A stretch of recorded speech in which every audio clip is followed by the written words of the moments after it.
Good afternoon and good morning. It's Gerard and Pete for episode 3 of Gadgets with Pete.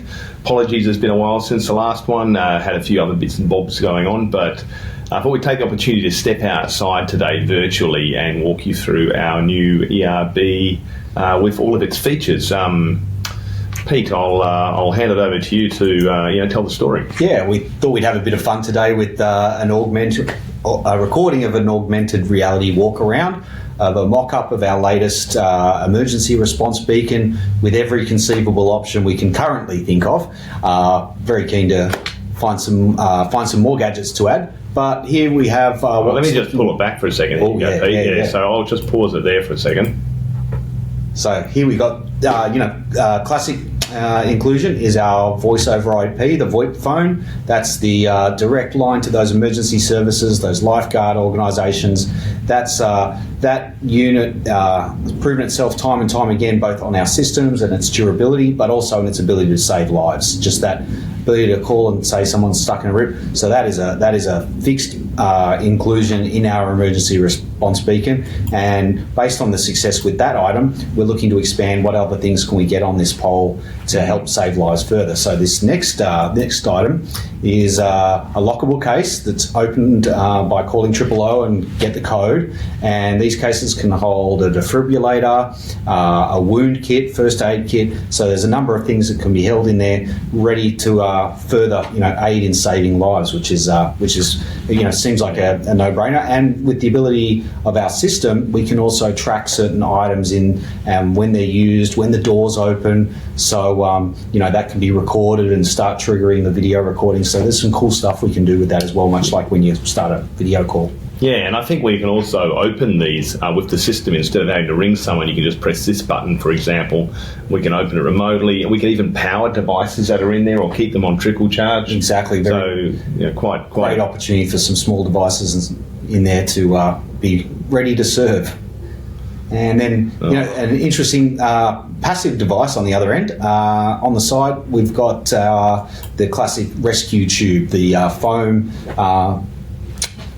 surf life-saving device, where you can remove that device and the clip that holds that in at the top there is monitored again, so that in the event that tube is needed by a member of the public, the operator of this system is then made aware that tube has been taken, either to perform an emergency response, or at least to know that the tube might need to be replaced if it's been used in an incident and has to be refreshed. So just a good passive device that also responsible for saving a lot of lives. Yeah, it's great. I mean, this sort of little red tag here, you sort of pull the tube out there and it comes out the chute, and I've had a bit of a go at it. It's not too hard to pull, even I can figure it out, and easy to slide back in as well after they're being used. So just a wonderful add-on to the system. Yeah.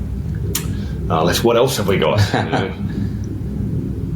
So as we look around the pole, one of the innovations up the top here that we've had here in WA for a year or two now is the LED signboard, which is quite an amazing bit of kit. We're used to seeing these all around town with traffic works and the like, but implemented here, fully solar powered, no diesel generator backups or swapping batteries. This is specially designed for low power, but good intensity, clear legible letters, and a great device to communicate those messages like beach closed, shark sighted.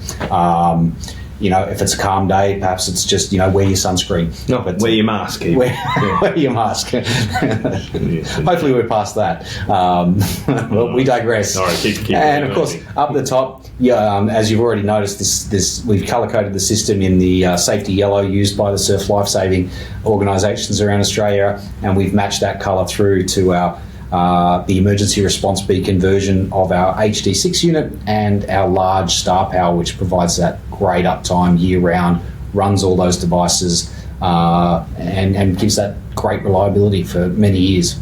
Yeah, I mean, I think the good thing about these, we should probably label it a bit before as well, is obviously the camera sitting inside that dome, but we've got that edge processor so that we can run some of those AI applications on the beaches as well. And something we're getting asked about more and more, and the applications are getting more and more interesting, whether some of these units, they might be tracking cars in the car park and license plates, or down on the beach, We've been tracking people numbers for a while, but a lot of interest in tracking the number of people in the water, which is quite a difficult AI project. So we're exploring a lot of these things and really pushing what can be done with AI-enabled cameras.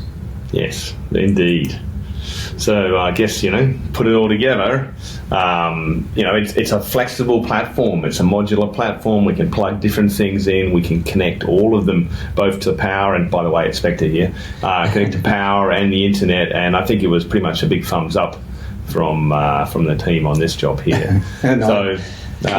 No, there's a good bit of fun. Expect to see a bunch of these around the country, maybe even overseas in the coming summer or summers, and in increasingly more remote places, because these are such a lifesaver in those unpatrolled and under-patrolled beaches.